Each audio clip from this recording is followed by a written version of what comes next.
Welcome to Tasty Jamz, a video podcast for rock and metal musicians, where each week we feature new bands to showcase their music and hear their stories so that you can get you and your band out of the garage and onto the main stage.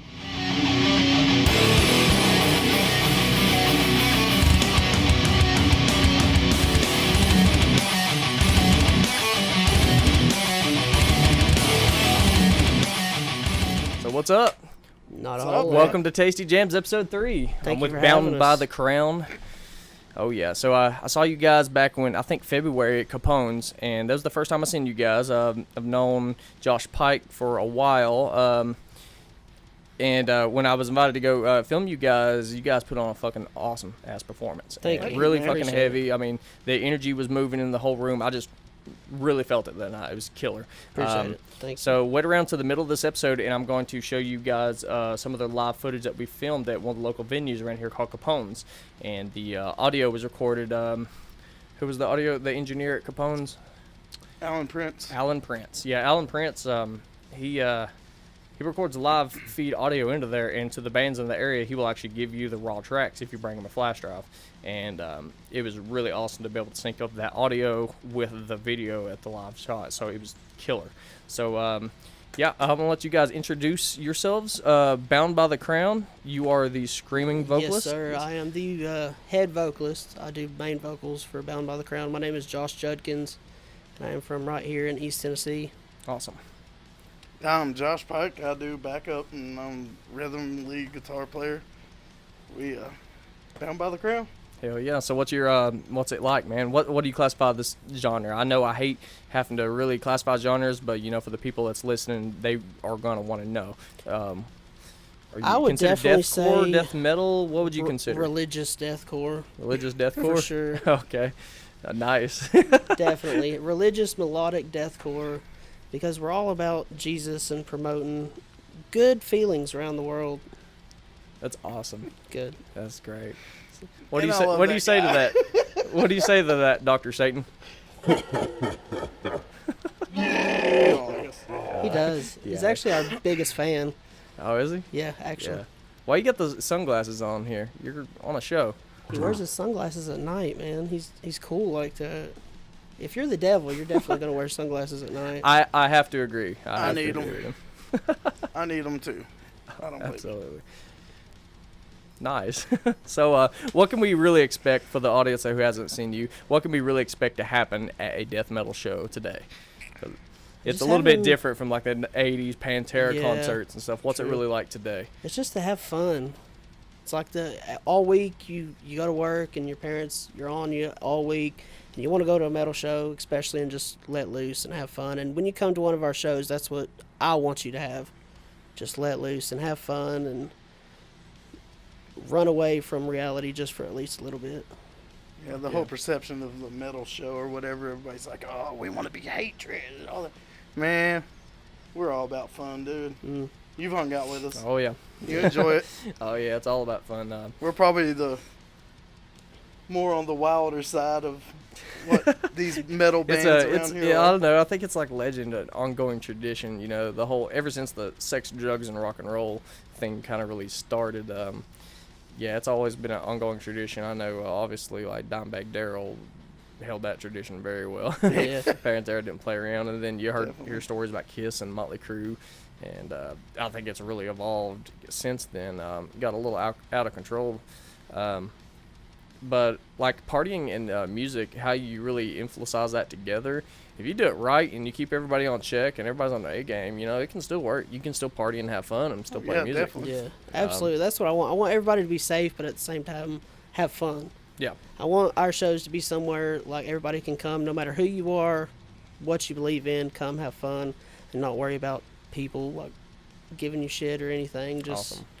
So, concerning mosh pits, all right. So usually when I go to a show, the mosh pits, you know, I'm the person that always tries to get early and get right up front. Right. I try to get front and center every time, even if I have to wait for hours. I mean, it can be miserable waiting for hours sometimes, but yeah, it's so worth it when you're right up front there. But I've also been to shows where I didn't quite make it up front, and you'd be about 3, 4, 5 rows back, and then that mosh pit is tearing your ass up. Mhm. And where you're just, I mean, I've been out in the heat before in Chicago open air, like 97, 98 degree weather in the hot sun.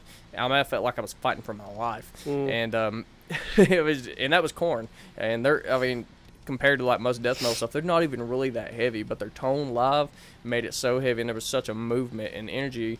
I mean, it felt like waves of bodies just crushing and pulling, crushing and pulling, and yeah, I mean, I've been to some shows where I just gave out before. It's like, man, I just couldn't keep up anymore. I felt like I was going to have a heart attack or puke or, it happens a lot. So when it comes to mosh pits, you have, I guess, different styles of moshing. A lot of people, you got the, I guess, the shovers, the ones that push and shove and just mosh and move around. And then you got people that swing and punch. And then you got the hardcore dancers, which I don't even know what the hell they're doing. But... I'm gonna stop you right there. All right, go ahead. Bound by the Crown. If you come to one of our shows and you start doing that hatred bull crap, crowd killing. we're gonna stop it, dude. Yeah, we're gonna stop it right there because that's not what we're for.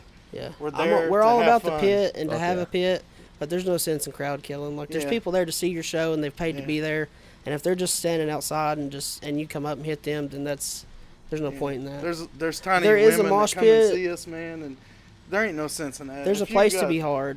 Yeah, but if you want to be a fighter, man, go to UFC. Yeah. Don't. We're not there to come put anybody in the damn hospital. We're there to have for fun and sure. release all of like the hatred we put up with all week. I have to agree with you because it is not fun when you get nailed in the back of the head and you're just standing there trying to watch after Especially a show. when you're paying money for a ticket to come and see a show. You're not paying to come get beat up. You know what I mean? And the thing about it is, and a lot of people, they'll argue, say, well, if they don't want to get hit, they don't need to get near the mosh pit.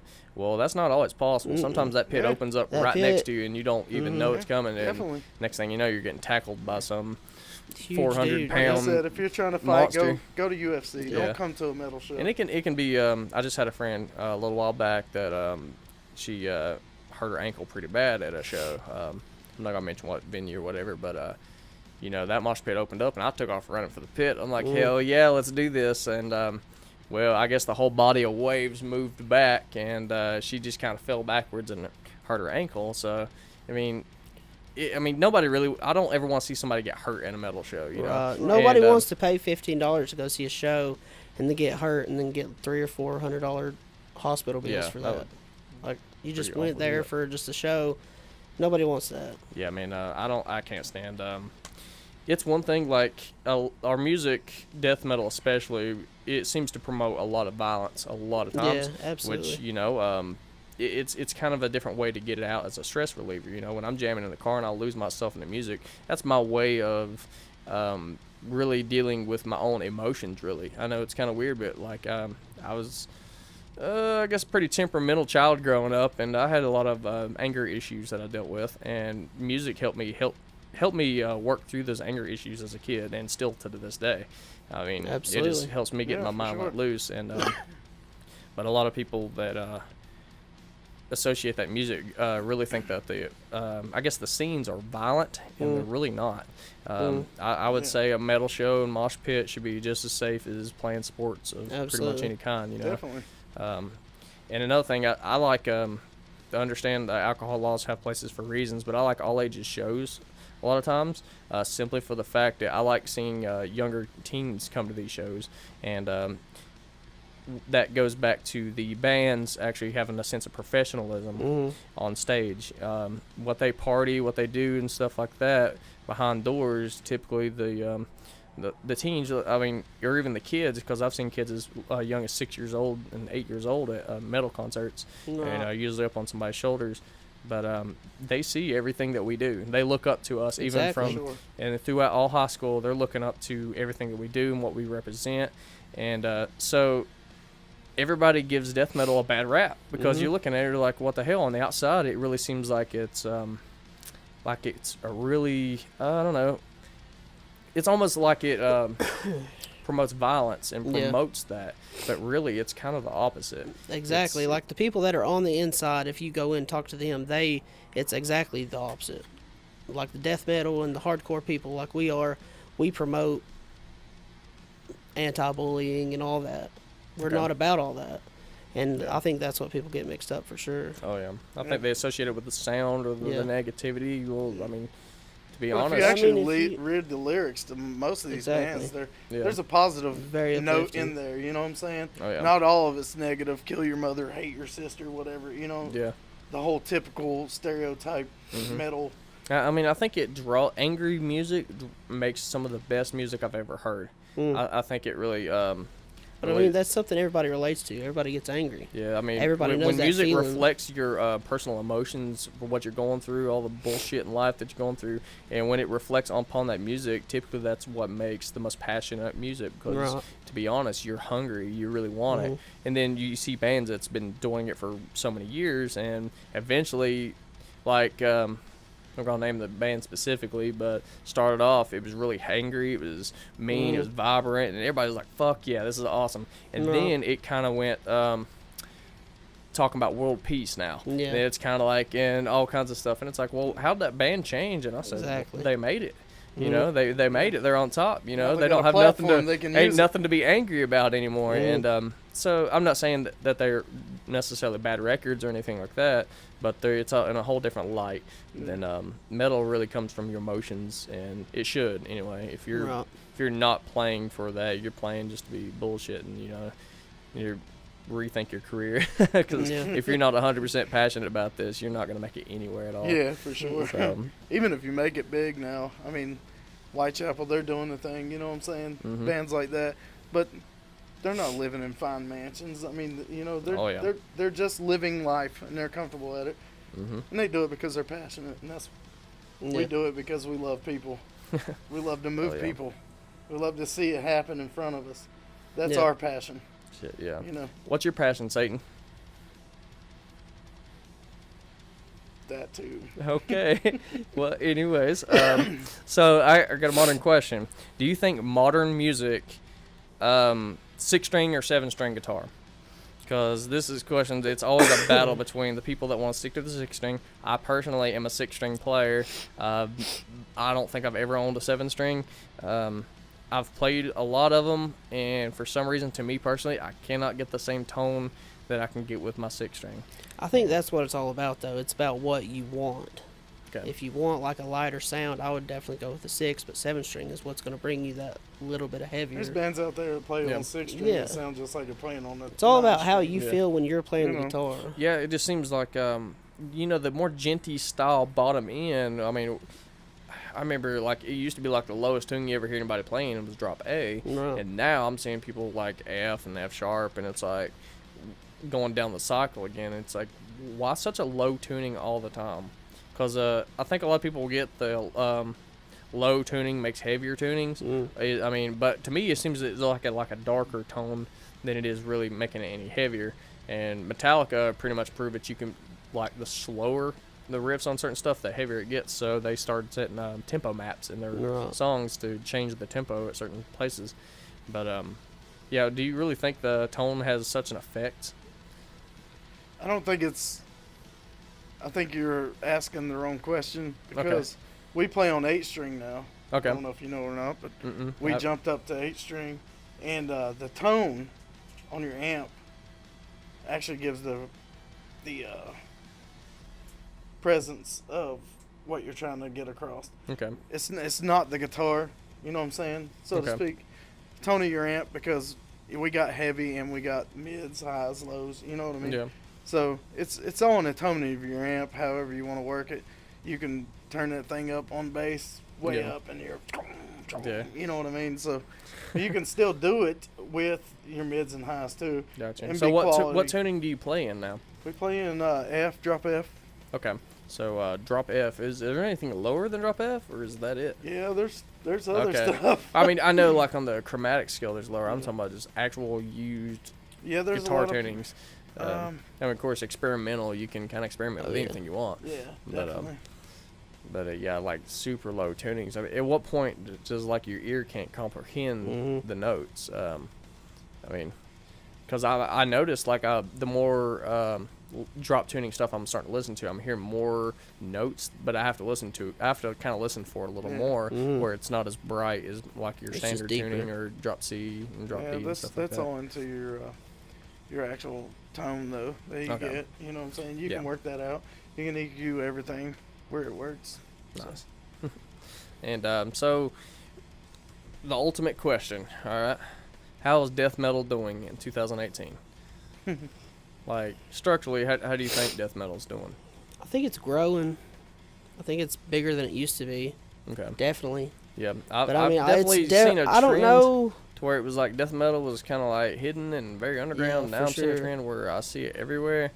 I don't know if it will ever be like on the radio and mainstream, but it's definitely getting attention nowadays. Awesome. Yeah, you think that's due to, since most radio stations are web-based now. True, And, yeah.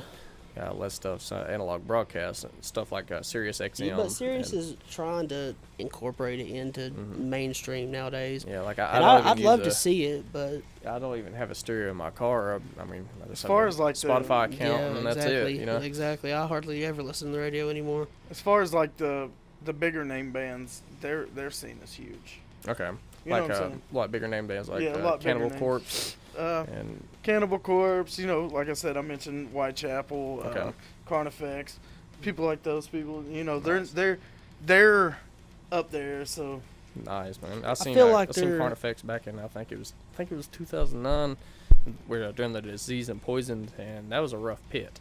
That was Yeah, yes. right. that was Very. rough. I mean, and yeah, they did not give a fuck in there. I don't know. To me, it was so intimidating though. That's kind of what drew me to it. Yeah. But yeah, It's kind of like a sorry, roller that kind of gets coaster. back It's on scary. the mosh pit section and stuff. But yeah, modern death metal. I think it's gotten a lot more technical.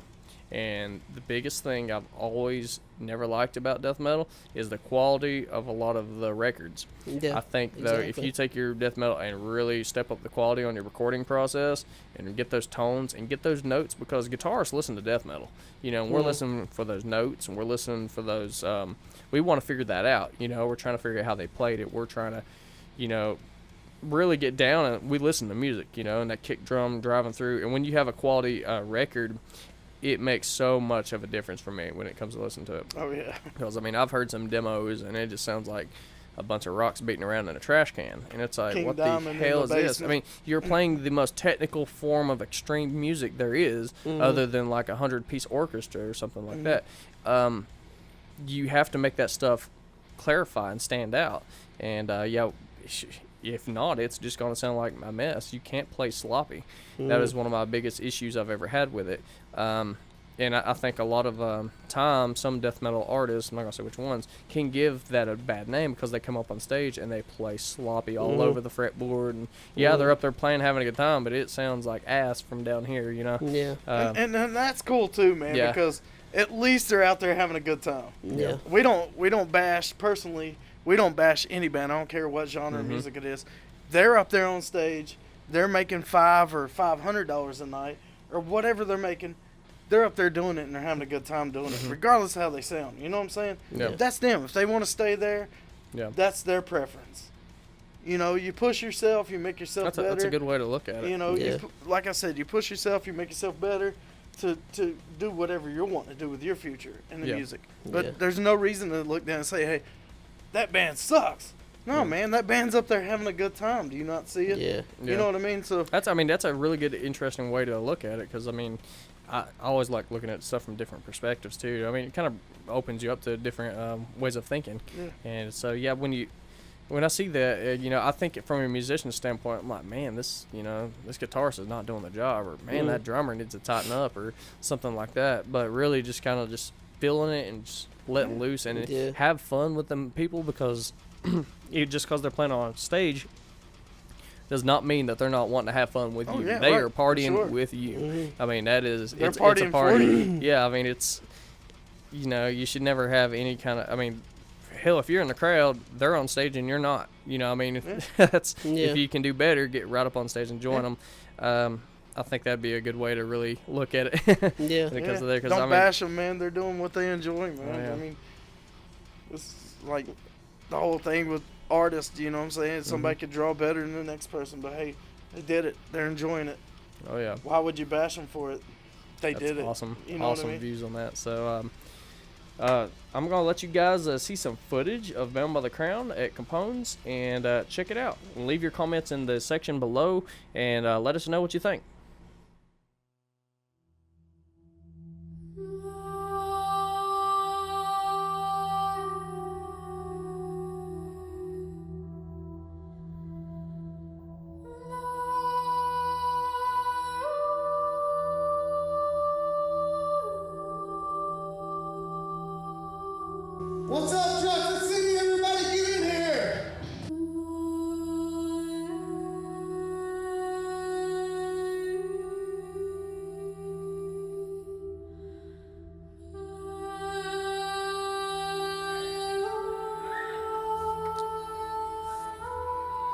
let's have some fun tonight. I know there ain't a lot of people here, but let's fucking move this room. I want to see some love making going on right here.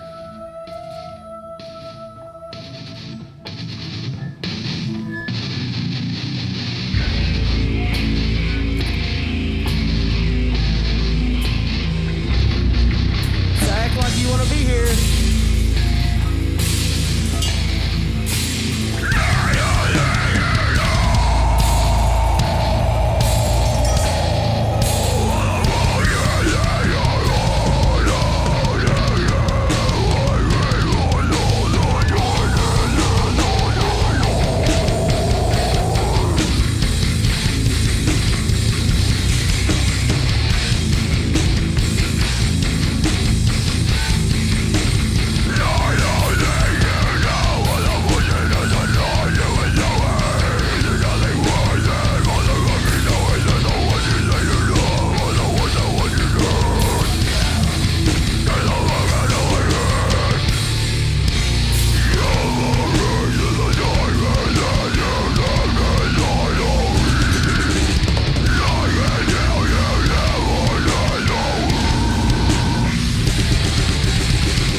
So what'd you think?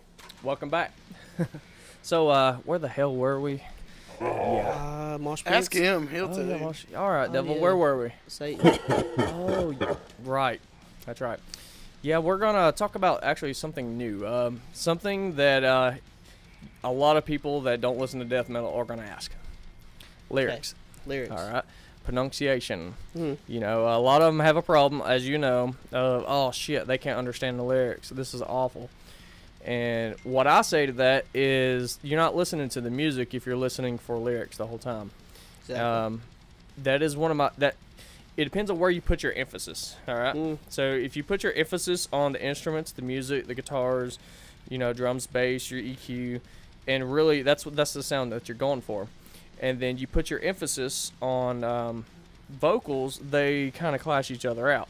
And but screams lay like a perfect icing over top of that cake, Right. to where you can still hear every note, you can still stuff, and it adds to, I guess, the emotion, intensity to it. What do you say to that, really? I think lyrics makes up at least 90% of the metal. Okay. Because when you listen to a song, Ever since I've started writing music, I've always wanted my songs to not be just gibberish. Okay. I've always thought lyrics mean a lot. Okay. And if anybody can go out and write a song that's just like blah, blah, blah, blah, blah, blah, and it sounds good, but it doesn't mean anything to you. Yeah. Because I'm guilty of it. There's a lot of bands, death metal bands. I mean, I don't know hardly any of the words they're saying. Maybe like a chorus or something like that. I always try to. Or if I've ever broke out the lyric book, they come with CDs, but nobody gets CDs anymore. Exactly. So you gotta pretty much look it up. And that is one thing that typically I had only done to bands I really, really love, and I was like, man, this is awesome. I want to see what this is actually saying. And so, yeah, I admit that I'm guilty of it, but a lot of people just can't get over that at all. And really, like, I feel like the more that you listen to one, though. Obviously, Mr. Pike's cell phones are ringing over here. It's his boyfriend. Sorry, I should have turned that off. I agree with you, Satan. Yeah. Yep. So professional. No, you're good. Sorry. So as far as screams and pronunciation, the lyrics are one thing. Now, what about the pronunciation? You gotta have pronunciation. I mean, but I feel like the more you listen to metal, the more easier it comes to you. I feel like it's an acquired taste almost. The more and more you listen to it, the more you can understand it. But I feel like enunciation is a big thing. Yeah. Acquired taste is definitely something I agree with too, and it goes to with experimenting in that type of music. Let's say if I wanted, I actually remember, as a teenager, kind of starting to experiment with different music. Once I realized that, hey, I like music, I got to experiment with what I liked, and I got into a little bit of rap and stuff. Of course, this is back in like 99, 2000 like era. Last week. Do what? Like last week. Oh yeah. So I experimenting the different sounds and stuff like that, but there was always this channel on the movie stars channels. You get like channel 910 or something like that.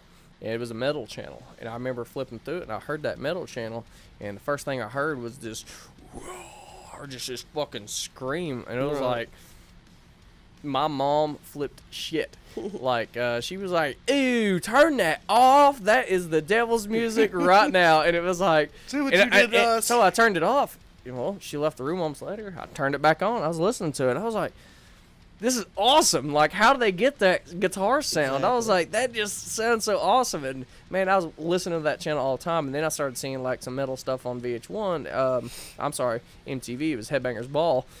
Jamie Josta was the host. And I was like, no, this is it. This is it. I've found my new... I didn't even know what metal was, but I was, like, obsessed already. The cool artwork, the graphics, the metal poses, just everything with it. I was like, this is it. And I picked up the guitar real early in age and just had to learn it. Absolutely. Had to get into it. And I would say it was screams that really got me into extreme music. And, of course, now that's going to bring us to our next subject, different styles of screaming. All right, so I'm aware of a few of them, but I'm not aware of all of them. There's like a false chord, a death, a growl, inhale.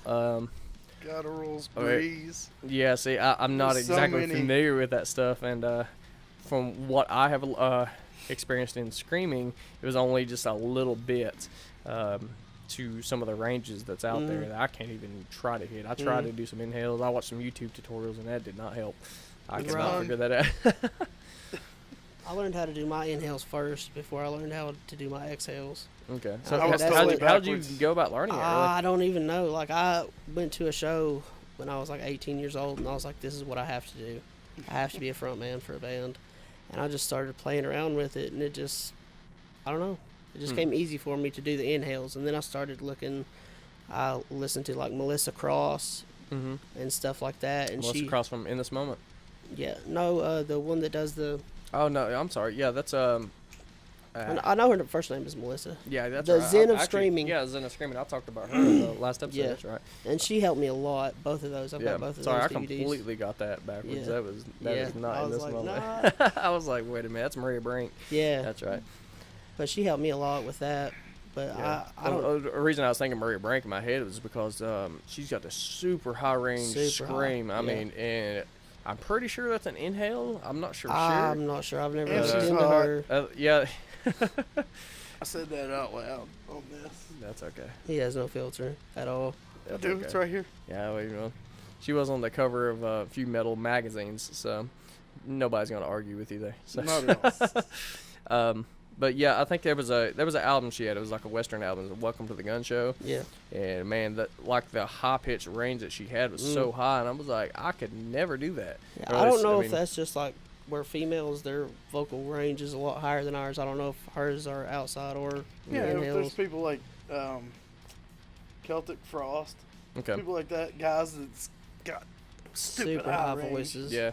You know? I was never good on the high pitches. I mean, I get like people have different natural voices, but I wonder if something that high pitch is something that you can learn. Because, screaming's a lot, it's very similar to vocals or clean vocals, but it's very different too. It's a lot of technique. Singing's a lot like playing guitar too, though. You have to practice. You have to train yourself.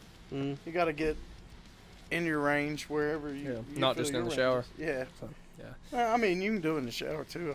I'm guilty. Oh, I sing in the shower all the time. I sing 80s stuff while I'm in the shower for some reason. It's just like the 80s cheese metal. I like 90s rap. I want a video of that. Yeah. We would like to see that. Who wants to see a video of me in the shower singing some 80s metal? Raise your Put hand. your fucking hands down. Like, I'd pay for that. For Twice. Sure. For sure. Yeah, that would be interesting. Okay. Definitely. We might make that a reality if we get if we can get 1,000 subscribers. I'll make that a reality. But everybody get on Tasty Please Jamz. Get on Tasty Jamz. Right now. Subscribe. This is going down. Oh, yeah. I heard it. You heard it. We all heard it. This is happening. He's going to do it with a mop on his head. It's going to be amazing. Do it with a mop on my head. Now, I've never agreed to this. 80 hair? Come on, man. You got to do it. Hair. I guess so, yeah. Come on, you're doing it. I don't have any 80s haircut at all. But you will. Sure. Yeah. We got a mop. Okay. Everybody heard it. And me and Josh Subscribe. Is Tasty Jamz YouTube. Yep. Awesome. We also have our podcast up on iTunes now, too. iTunes. Get ready to hit subscribe. We are going to be filming him. Me and Josh both. And nice. Pretty soon, I believe we're going to be having it on Spotify as well. So if anybody's using Spotify and wants to use it, let me know in the comments below how bad you want it on Spotify. Because I want to see, I want it bad. You heard it Spotify. first, right here. We're videoing that. Okay. Subscribe on everything. I don't care if we're not even on it. Just do it. Yeah, exactly. Okay. So one of the things I know this is kind of different. It's not really music related, but it's I guess the image of metal. And that is one thing I've always loved about death metal is, man, the creativity and the artwork is so awesome. And you guys, your merch, I've noticed your merch at most of your shows. I've seen you guys have shot glasses, koozies, shirts and stuff, and it's fucking awesome. So I don't know if you can see that or not, but yeah. We got shirt there. Shirt there. What was your question about it, though? No, I didn't really have a question per se. It's just how well does merch help improve your guys' name? Like, I mean, it helps, but I mean, I don't want people to come to show to like think they have to buy shirts and stuff. Yeah. But it's always fun to see people out with your merch on, and I always feel like that's what maybe I should rephrase the question. Like, how do you guys really go about your art, and how does it how do you like that to stand out with the other metal stuff? Because I know the art's a pretty important thing with death metal bands. Some of them I cannot read at all. True. And of course, yours is abbreviated. So yeah. But those the artwork on that has always drawn me into metal. So the merch is it's a pretty big deal to me because like even this jacket I'm wearing now, it's a kill switch engage vest that me and my friend got from seeing them in concert, and I love this thing, and I wear it pretty much to every metal show, and I probably should get a few more because it probably stinks and smells like. I can smell it fan from here, sweat. honestly. I ain't gonna lie. Yeah. That's why I didn't hug you. I'm just immune to it then. I'll wash it like 50 times. It's not autographed or anything. I feel like it gives people a little bit of a voice almost when they have metal band shirts on. Like, it lets them know, like, hey, I'm into metal, and it gives them a little bit of. Yeah, it was always the thing. Most of my friends in high school, it was like a band T-shirt collection. Who had the coolest metal shirt? And it's always a conversation starter when you're standing outside the line at a venue and you're out there for a couple hours waiting, and you see all these black T-shirts, and every single one of them's a different band shirt. And I mean, it's really awesome. I mean, people come up and say, "Dude, I love that band. That band's awesome." Exactly. And you just immediately found something in common with a complete stranger, and it's one of the things that helps kind of bring communities together. It creates a window, man. Yeah. Any other time, like if you were standing in a grocery store, somebody wouldn't come up to you and be like, "Oh man, you picked the ripest cucumber." You know what I'm saying? They wouldn't do that. Yeah. But you're wearing a cool shirt that's distinctive, and they're like, man, I haven't heard that band. And then you start talking about that band. And then next thing you know, people like us are getting views somewhere. Yeah. You know what I'm saying? So it's pretty cool, and it also brings people together that normally wouldn't walk up to another person and say, hey, that's cool. You know what I mean? So you guys got any shows coming up? For sure, we are playing at the Hideaway August 10th with Dire Hatred. They have nice. They have a CD CD release party. Yeah, that's with Dire Hatred with Devin Kelly. Yeah. Yep. And, your old bass player, man. Mm-hmm. Yep. Then, he was my bass player in Plagueborn. Yeah. And killer guy. Yeah, Love him to death. He has always been a killer bass player. Really has. And yeah, he had he started singing and doing it at the same time, and it just really impressed me how many different instruments he can play. I mean, he can pick up about any instrument and he's play very it talented, very well. man. He's well-rounded. Yeah. He's an awesome guy, and their band is amazing too, man. Like they're doing the thing. They're getting their name out there. So everybody get down to the Hideaway August the 10th. August 10th. It's gonna be Friday night. Come and see some really killer metal bands. We got definitely 11:34, and I think Alter Grave's going to be there too. Okay. Yeah, Alter Graves is another band, really talented. Alter Grave's been with us since the beginning. It's our brothers for sure.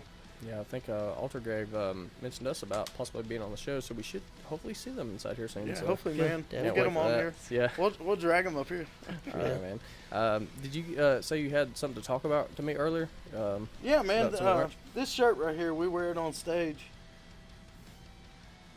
Was that it? And we represent a family. That's why we wear this. Everybody I've heard people say it's out of arrogance, but it's not. Yeah. This is to unify our family. We're not a band, man. We're family. Yeah, I completely agree with that. When you're in a band, it is like a family, whether you like it or not. That's a big deal to me, and it's like being married.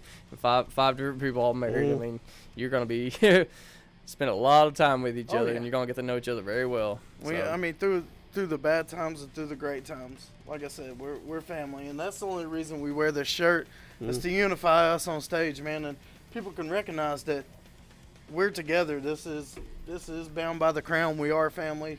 We're no joke. We don't get up there and we don't hate on each other. We don't hate on anybody else. And we try to spread that through the community of music, man, because without any of them, we wouldn't have nothing. Yeah. You know what I'm saying? For sure. So we try to give back a little bit, and we try to be, a little distinctive from everybody else and show appreciation. That's why we wear that. Yeah, because I mean, I love the logo. The design of the logo definitely. is very genius to me, and I can clearly see the letters on it too. So it's not a puzzle. He had a big part in making that logo, man. He knew before we all became a group that this is what he wanted. Oh shit! Yeah, that's always really cool, especially when they just kind of come up, because you always have the idea, but artists are good at what they do, and they can put out something like that, and you're like, oh wow, I like this way better than my idea. So don't ever knock them, because whoever's doing your art, let them have a little freedom for a while. If it doesn't work, then put your input and figure out the guy that does our art's amazing too, man. He's for sure really easy to work with, and we give him an idea and he spits it out, man. He's just amazing artist. What do you say about that, Satan? That too? Yeah, definitely. He's a good Are you angry fella. all the time, Satan? No, I'm not. He was supposed to answer that. Okay. Good to know. I want to give a big shout out to Matt Phipps. He does a lot of work for this band. Okay, so who are the other members of the band? We got Josh Harold, J.D. Livingston, and Matt Phipps. They're all Joshes. Yeah. So how many Joshes do you have in the band? We have 3. 3 out of 5. 3 out of 5 from Josh. And one of you goes by J.D. or? Yeah. J.D. Okay. We tell everybody that his name is Josh, but it's really not. Yeah. Oh, you just kind of playing around with it. Nice. Might as well be. But Matt, man, he does so much for this band, dude. Does as far as writing and loading and loading the trailer. I mean, he's just amazing. He does so much for this band. Hell yeah, that's good. Yeah, it's a lot of hard work. Yeah. No time for anybody being lazy. For sure. Yeah, because we're all not lazy, but Matt he's that guy that he does so much work. Can't never give him the appreciation that he deserves, but for sure. Yeah. So I got one more video to show you guys, and so from the same concert that you just seen. It's another live performance by Bound by the Crown, and check it out and leave in the comments below what you think.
Thank you for watching Tasty Jamz. If you like what you see, please feel free to check out the other episodes and subscribe. It helps us out, helps the other bands out, and our partners here at Quantum Ascension Studios. And remember, keep on jamming.